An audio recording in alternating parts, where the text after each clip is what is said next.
it's so frustrating as a player. You feel like you're not just playing against the player, you're playing against the umpires, you're playing against, so much more. There is a lot of pressure for those chair umpires to umpire the top players who are legends. First, because they're legends, and second, because they put a lot of pressure on the chair umpires. I think it's fair enough that Carlos give me this extra time at that moment, because normally I think Carlos make a small mistake in that moment that he called time, and normally at the end of the set, the umpire look around and wait a little bit to call time. I can totally understand that Denis could feel that it wasn't fair, especially if the rules were not applied by the chair umpire. It's unfair, how much Rafa's getting away with. I mean, I'm completely ready to play, and the clock is ticking. 3, 2, 1, it's clicking towards 0.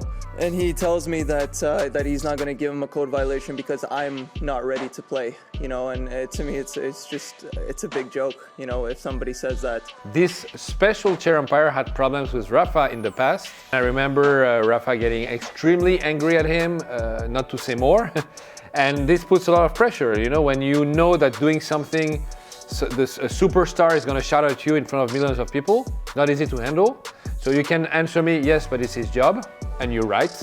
The top players sometimes get some special treatment, even when it's not done on purpose to advantage them. The umpire called time, and I needed like 30 seconds extra to keep changing my clothes. When those competitors are doing a match, they do what is good for them. If at some point Rafa feels he needs more time because he's tired, and he was very tired during this match, he's trying to get more time because he needs to recover. If it's good for him, he does it. If he goes over the limit, he accepts that the chair umpire gives him a warning. That's the game.